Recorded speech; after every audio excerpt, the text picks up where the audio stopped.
welcome to our channel. Together we set out to read and review wonderful, great literature. Whilst dressed in elegant clothing, because why the hell not?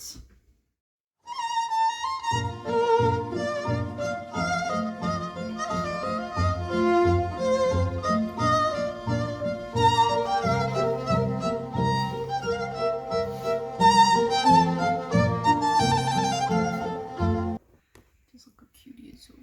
Ooh. Tonight we've decided to focus on an author that we both rather enjoy. And many of you might have heard of his name. His name is Somerset Maugham.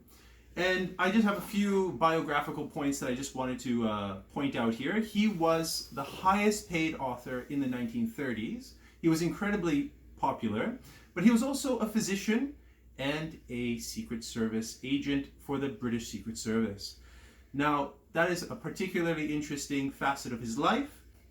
He was born in Paris in 1874, and he died at the age of 91 in Nice. Not a bad place to die, I'd say. Somerset Maugham always considered himself a second-rate writer. Now, I'm always trying to figure out whether he said this because he was very modest and he had a tremendous amount of humility, or whether he indeed was a second-rate writer. And in fact, a lot of the critics jumped on that statement of his and just echoed his statements, saying that in fact he is a second-rate writer. But you know, it's hard to dissociate sort of the sour grapes that comes about when critics review, especially a popular writer. There does tend to be a little bit of jealousy, a little bit of animosity at one's success, especially if you're successful at at a discipline that many people try their hand at, and very few succeed to such an extent that Somerset Maugham. He is in this like transition period. I guess we're talking about the 20s, 30s. This is early 20th century, when we're moving away from sort of the Victorian novel, and we're transitioning almost like even post the Edwardian period and before World War II. I think many of these works were written prior or during World War II, or maybe a little bit thereafter, but so he still retains that sort of classic feel. I think one of the authors I would say, if I was forced to say was similar, was Stefan Zweig, and he was an Austrian writer. I would say a contemporary of his, maybe a little bit older, I would say. But yeah, I would say his works are fairly similar. Today we will be showcasing 3 of his novels. As you can see, they are up above here. The first one is Cakes and Ale, and then we have The Razor's Edge, and then finally Up at the Villa. Now, one of his most famous novels was Of Human Bondage, which we won't be covering today. One of his most favorite, actually, stories was Cakes and Ale, and I think he particularly identified with his heroine. He really liked that character, and we'll just be reviewing some of our insights into these stories. So let's take the first one. First thing we can touch on is what was your overall thoughts on the novel? It was actually reminded me of another story by Balzac that kind of followed the trials and tribulations of a beginning writer, someone who's very ambitious in the literary world, and it actually goes to show sort of the backstabbing and sort of the sycophantic behavior among many of these illustrious writers, and how they kind of use each other to kind of get up that social ladder, that social standing among their literary circles. It was very cutting criticisms of some of the authors of his time, and I found that part somewhat interesting. But what about yourself? What did you find particularly striking about this? So I've read a couple of Somerset Maugham's books now, and I have to say I understand why it wasn't the most popular among his fans. It was obviously, to me, kind of talking behind the scenes on the literature world, if you're a writer, what that experience would be like. And for me, that's not really relatable. And so, which character I would say was your most favorite, or whoever you liked or disliked? Doesn't really. Yeah, I wouldn't say, like, again, I think that's why it wasn't my favorite of all his books, because there wasn't one character that I was really drawn to and really found compelling to move forward with. But I think the most complex character was Rosie, and I found it interesting because I do find there's this trend with Somerset Maugham where he tends to really fall in love with this heroine who's a fallen woman, and Rosie, again, she was kind of a loose woman, and in an innocent way, which I think helped me to reflect, because sometimes I can be a little bit judgmental of people, but I think what was nice was that it kind of made me take a step back and be like, well, for that era, you know, women also didn't have very much of a choice it was like either really divorce or to make it in the world. And she was kind of, obviously, she came from nothing. She was a barmaid and then was trying to make it somewhere, and the only way she could really do that successfully was to marry. So there was something smart about her selectiveness with partners, I think. I don't think it was just just for this loose kind of... No. And there's a sense of authenticity to her, I guess. That's perhaps part of what he admired in her, was this... She didn't do things just for the sake of... she didn't really care much for the norms, the societal norms. She did pleasure for pleasure's sake, I suppose, and she gave herself without abandon to the sensuousness of life, and she wasn't in any respects, I guess, prudish about these things that she would engage in, but in a sense that was kind of an affirmation of life and the affirmation of the sensuous aspect of life, and I think it kind of like rattles, I guess, some sensitivities in people, because we're very quick to want to cast aspersions or judgment on someone, but it was an interesting facet to explore. But yeah, I don't think it was particularly riveting. Gripping, yeah. Yeah. But there wasn't really a climax to this one. No, there wasn't really a climax. I think that's why I didn't like it. It's you like weren't gripping. Yeah, there wasn't any sense of like an impressive scene to be said. No, and usually he's quite beautiful at illustrating the background scene in the beginning. He's like, these are the beautiful villas. Yeah.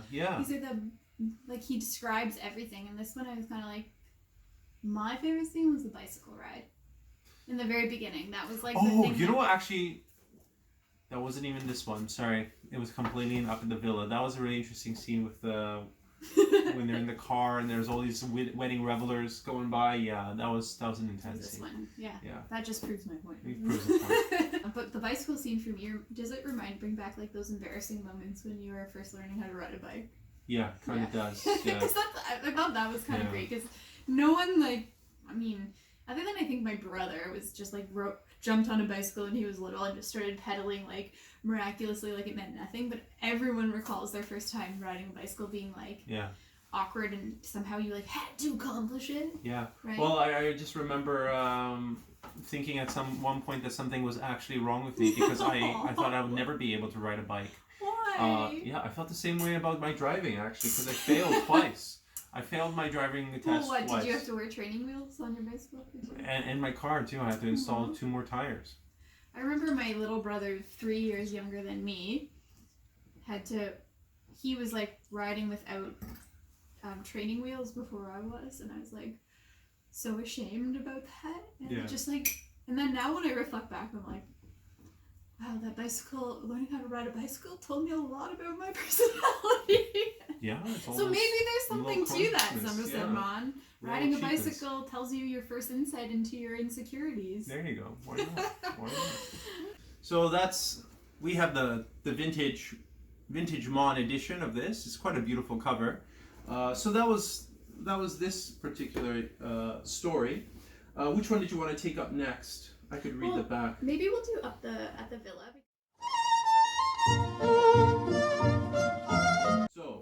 what did you think about this particular story? I love this one. So it was really short, you can see, and I don't know, I also like the aesthetics of books and the weight of them, little things like that. So I liked how, as a couple, it was very easy to get into the story and read it in a short amount of time. So if you don't have a lot of time to read, that was great. And the characters were just really fun and cheeky, and yeah, you didn't have to spend a long time getting into it. You just kind of got right into the story right away. Yeah. What about you?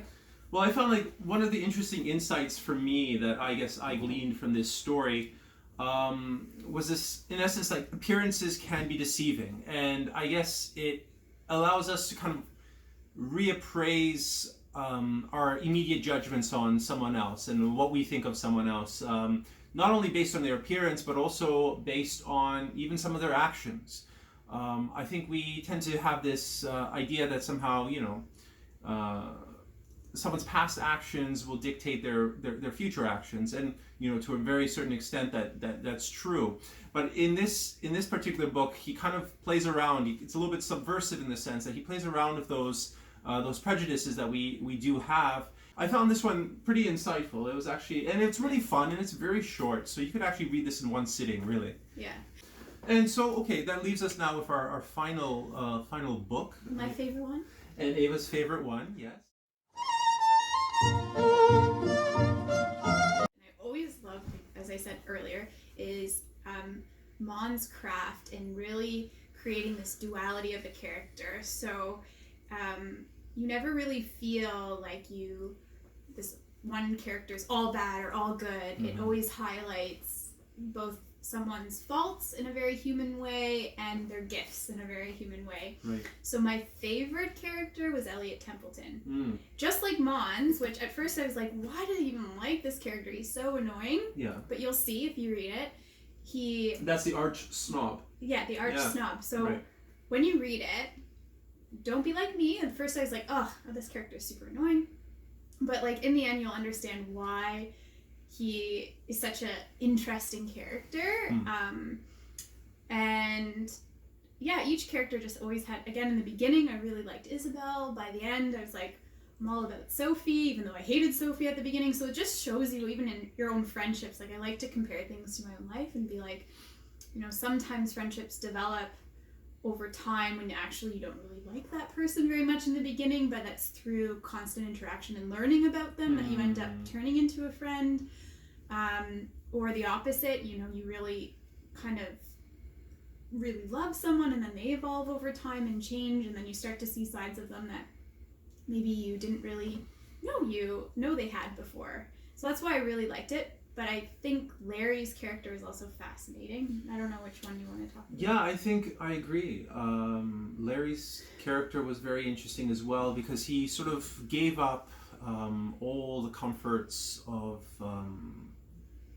what we would call a Western life.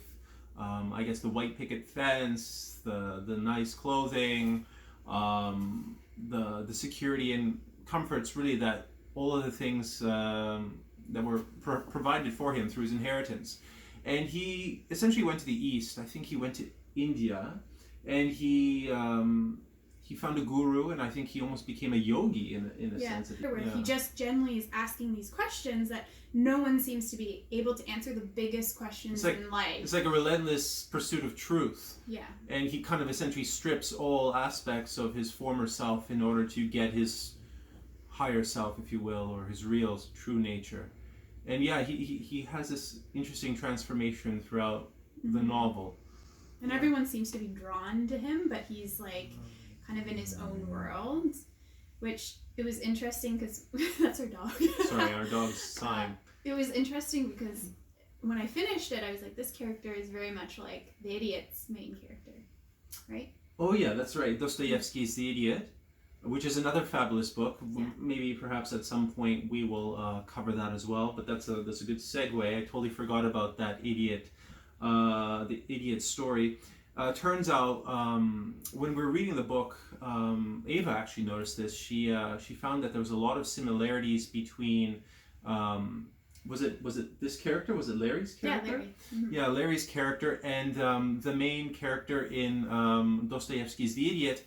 and how there was this sort of saintliness about him, but there's this innocence, naivety that almost made him not even human, if you will. There was something otherworldly about his character, and in a sense, like, there's parts of it that's kind of frustrating and hard to relate to as sort of another fallible human being.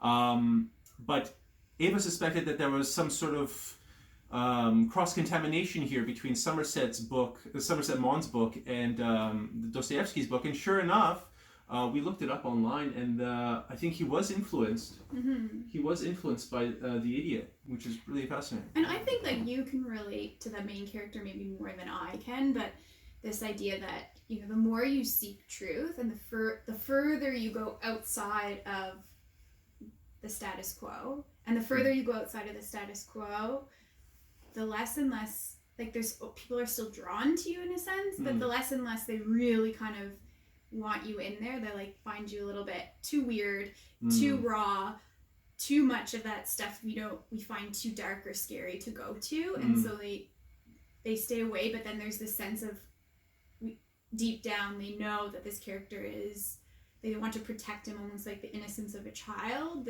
So they keep going back to him because he has this innocent charm. And so I think that was the part that I found very interesting, is the character seemed to always have this innocent charm with everyone, but at the same time everyone was like don't want to marry you, don't want to keep it like arm's length distance. Yeah. And I thought maybe on some level, like, through your own journey, you might have experienced something similar.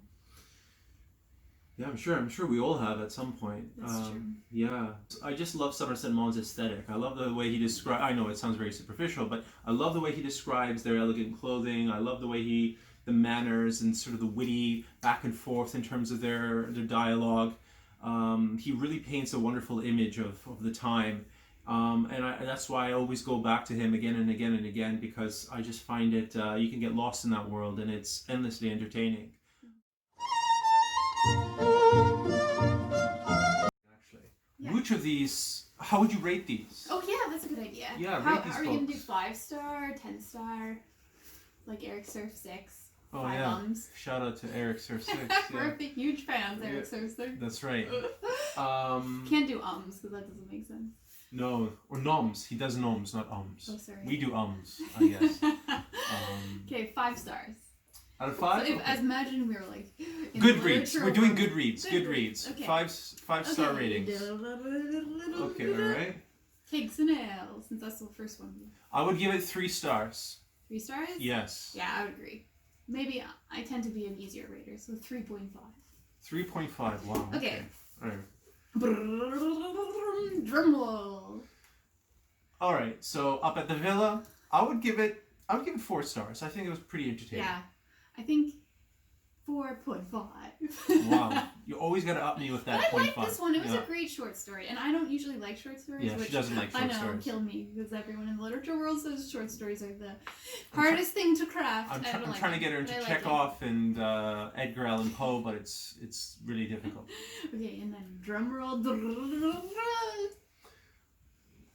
Razor's Edge. Razor's Edge. I would give it a 5. I would definitely give it a 5.5 out of 5. 5.5 out of 5. That is a radical move. I like this one a lot. Yeah, it was I loved. They had every single character was so cool. Yeah, I think it was. And a the story fabulous was book. neat too. Yeah. Yeah. Although the climax on this one was the best. Yeah, it was pretty. Yeah, it got really. It went from like 0 to like 150 in like 2 seconds. Yeah. There was some really unexpected twists in the story. Obviously, we're not going to give any more away. No. Thank you once again for joining us, and let us know in the comments whether you've read any of these novels and what your opinions are of them. Yeah, and if you're a Somerset Maugham fan or not, why or why not? Yeah. And did we miss anything? Like, well, obviously we didn't. We tried not to give away everything of the plot. So hopefully we didn't fail on that. And you're like, geez, why did I watch this? Now it's like all read to me. Yeah. But was there other points that you wish that we had touched on? Yeah. And definitely leave your comments below. And thanks for joining. Yeah, thank you for joining. Have a good night. Maybe we can cheers. Cheers.